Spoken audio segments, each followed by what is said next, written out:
akkam jirtu kun sagantaa lammaffaa tooftaa qo'annaa saansawaati. Kutaa kana jalatti yoomessa qo'annaa qabannee dhiyaannee jirra. Yoomessa qo'annaa jechuun yoomii fi eessatti qo'anna mata dureedhaan bakka tokkotti kan qabate yoo ta'u, barataadhaaf yoomessi mijaa'aan isa kam kan jedhu wajjin ilaalla. Yoomessa qo'annaa gaafa jennu tokko iddoodhaa, lama immoo yeroodha. Iddoon bakka mijataa yoo ta'u, yeroon immoo iddoo mijataa hin qabne bakka teessumaaf mijatu, bakka gaaddisa yookaan immoo hamaa fi qorra hamaa hin qabne yoo ta'e, yeroon garuu yoomi kan jedhu addamaaf ni ilaalla.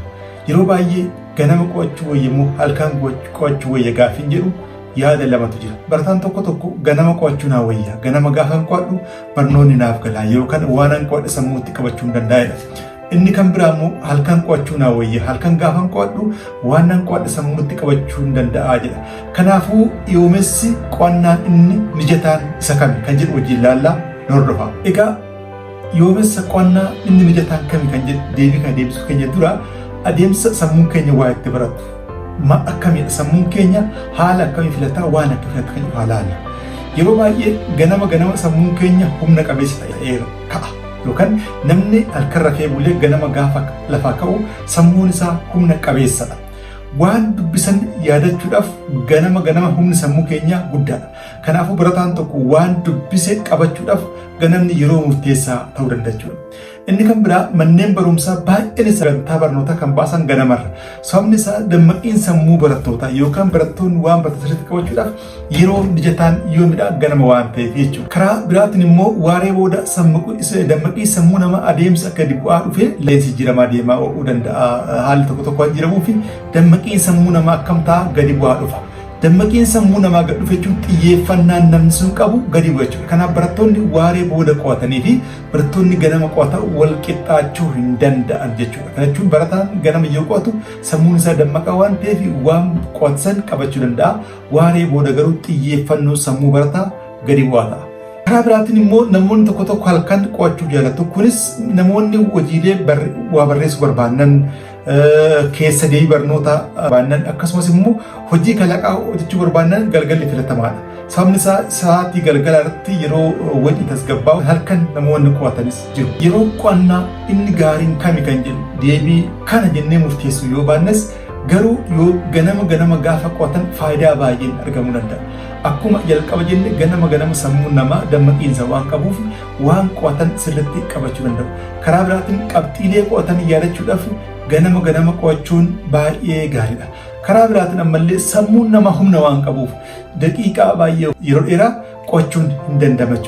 Karaa biraatiin sagantaa guyyaa san qaban wajji wal qabsanii ganama kan dubbisan yoo ta'e oolmaa guyyaa sanii yookaan barnoota guyyaa san baratan yaadachuudhaaf sirriitti qabachuudhaaf gatii guddaa qabu yookaan faayidaa guddaa qabachu. Qorannoon yuunivarsiitii Haarvaard tokko akka agarsiisutti barattoonni ganama qo'atanii yaadachuudhaan barattoota galgala qo'atan yookaan halkan qo'atan ni caalu jedha. Karaa biraatiin ganama qo'achuun maalidhaa? Barumsa akka saayinsii yookaan immoo herreega ta'uu danda'a. Waan hojii isaan barbaadu waan akka loojikii ta'uu danda'a. Kana qo'achuudhaaf baay'ee barbaachisaa akka ta'etti ka'a.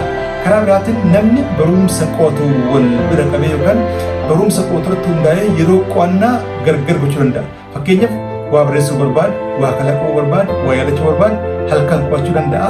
Karaa biraatiin immoo waa qabachuu barbaada taanaan dandeettiin yaadachuu isaa cimaa akka deemu fedha taanaan akka herreegaa saayinsiiwwan biroo qo'atu taanaan ganama filachuun baay'ee murteessaadha jechuudha.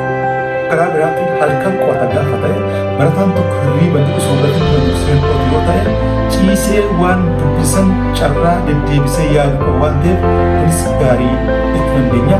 Walumaa galatti gosni barnootaa dubbisu yeroo itti dubbisnu faana wal simuu qaba jechuudha. Yoo maal dubbisuu qaba kan jedhu beekamudha jechuudha. Hubachuu qabnu barumsa kaman yeroo kan dubbisa kan jedhu hubachuun baay'ee barbaachisaadha. Kanaafuu yeroon dubbisuu inni mijataan kami kan jedhu dhugaan jiru yeroon dubbisuu inni mijataan kana sana jechuurra akkaataa amala barataa wajjin deemuu qaba.